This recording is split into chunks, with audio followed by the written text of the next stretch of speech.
And welcome to another exciting episode of Mainland Millennials. On today's episode, we'll be having a wonderful guest in the studio. He's no other than barrister Moyo Ogunlewe. Stay tuned.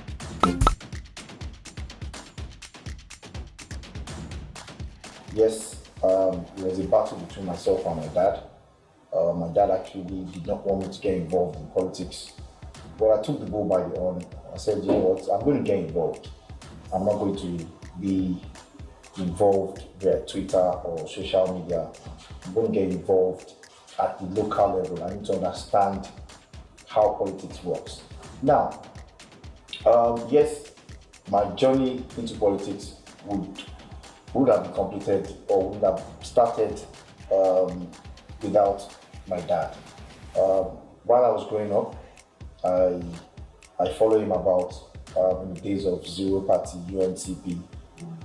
So I actually learned a lot while he was campaigning for office as a senator of the Federal Republic of Nigeria. And during that period, I started getting involved. I started liking politics.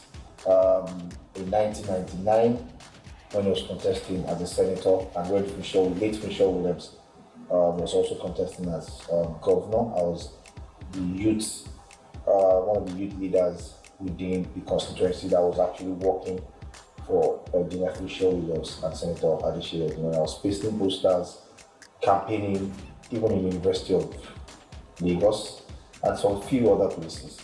For me, politics is part of me. Politics is what I enjoy doing. I love politics.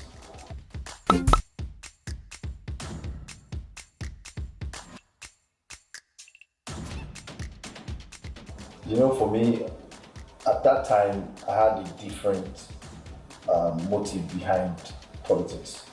I was a bit aggressive. I was happy to get involved. I was happy to have won the party's candidacy for the People's Democratic Party then when I was in PDP. And I tried to give it a shot. And politics is a game. So late Bayoshino was already in the House of Assembly for about 12 years. So that was my campaign strategy to say, you know what, let's end 12 years of slavery, and that worked. So that was the campaign, and before you knew it, I made a lot of people aware that late Senator Bayoshino was already in the House of Assembly for 12 years. What has he done for us? No this, no that, no this. And that was how the campaign started. And for me, I just wanted to try.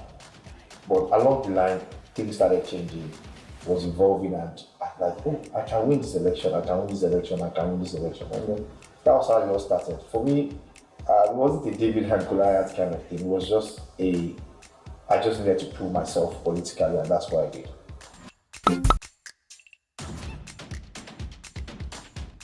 Well, as I said earlier, you need to get involved. We won't sit back because we are professionals in our different fields and say, you know what, let's leave the politics to some certain set of people. For me, I wanted to get involved, even as a professional, and it doesn't stop you from getting involved. So if you are interested in politics, whether you're a pharmacist, you're a doctor, whatever you are, you get involved. Get involved, see how it's played out. Yes, a lot of people say it's a bit difficult, it takes away your time. Yes, that's what it is. It must take away your time. You want to serve the people, so it's not going to come. You have to make sure you get involved in this thing, and that's how it is, and that's what drives me.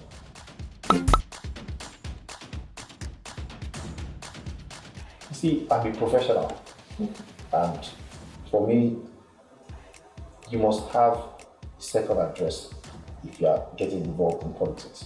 So that's why I'm not desperate. In 2015, America lost the election. I went back to my practice.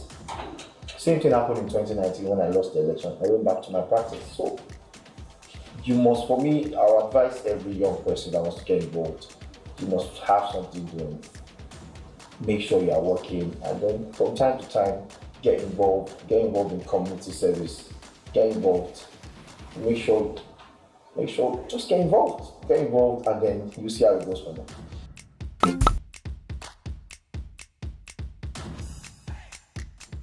Everybody say politics, you need experience, but you must start somewhere. I'm a lawyer, I study a lot, and for me, I don't think experience is needed for service.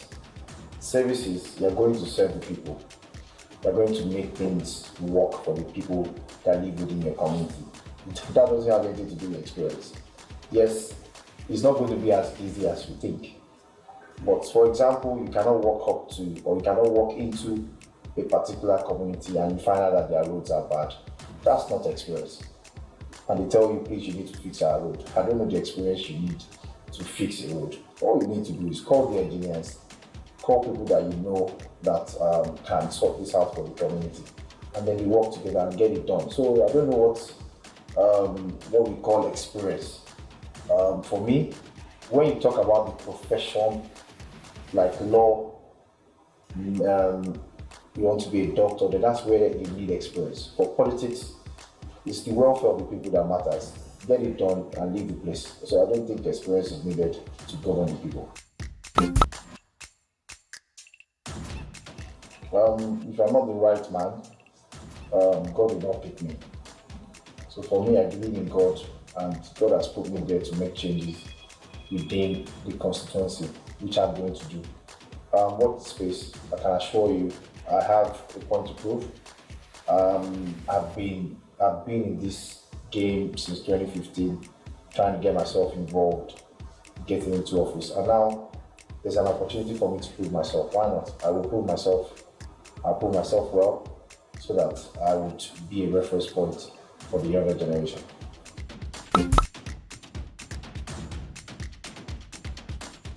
That the state government and the local government must work together to achieve some certain things. So I'm going to be working with the state government. There's a plan the state government has set in place, which the local government must also follow. But having said that, some of the few things I'll be looking at is in our local government, for example, we have 7 wards that comprises of Oworo, A and B, Antoni Mende, Ifako Bagada, Alaro Mishori, and Ibitoye. And the population of our constituency is about, according to research, is about 250,000 or more than. And we have 4 primary healthcare centers. For me, I feel each ward should have 1 primary healthcare center. Those are the things we'll be looking at. So that means each ward will have 1 primary healthcare center instead of people from Antoni going down to Mende for primary healthcare, or people in Ojota going to Odion. Why don't we have 1 primary healthcare center in each of the wards? That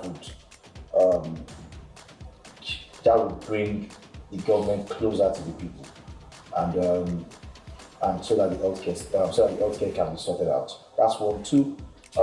Within our constituency, there's no fire service. These are one of the things we'll be looking at. Look at what happened in Keja some couple of days ago. I'm sure if Onigbongo local government had a fire service, we won't be waiting for the state government to provide us with fire service so that we can relinquish the fire. So those are necessary things. We're also going to be increasing welfare for the people, for the youths. Majority of our youths are out of school. I'm not saying I'm going to make sure everything, but I can tell you for free that there are some certain things that we can put in place. Youth empowerment for the younger ones, and also monitoring their progress. So there are a lot of things that needs to be done. Yes, it's not going to be easy. Yes, but we'll make something work and leave a legacy behind, so that when we're done in 4 years, there'll be something to say. Okay, when Moyo was the chairman of Koshofe local government, he did this. So that's what I'm driving at.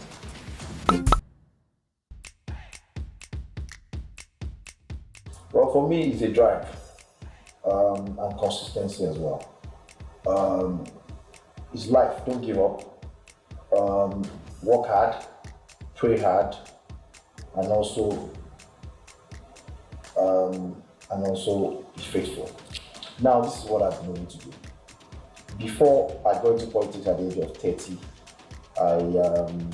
as I said earlier, I loved politics. I had a passion for it. I had a passion for service. I had a passion to change some certain things within my environment that I didn't like. And before I got into politics at the age of 30, I've also been involved in community service. For example, I'm chief security officer of my estate. So I've been involved. I've been involved over the years, and that has been the drive for me to get involved in active politics. All youth within my constituency or even within outside my constituency, you can get involved. Just have a passion for what you're doing and get involved, and let's change the country together.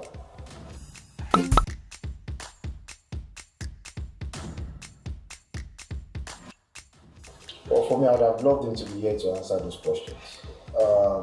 My dad has never loved or has never liked me getting involved in politics.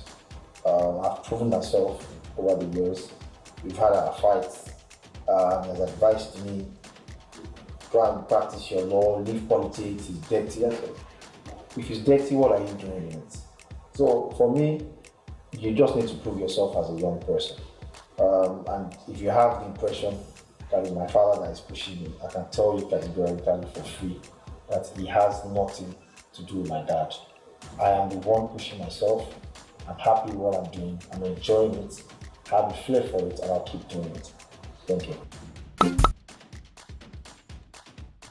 Well, I'll need your prayers.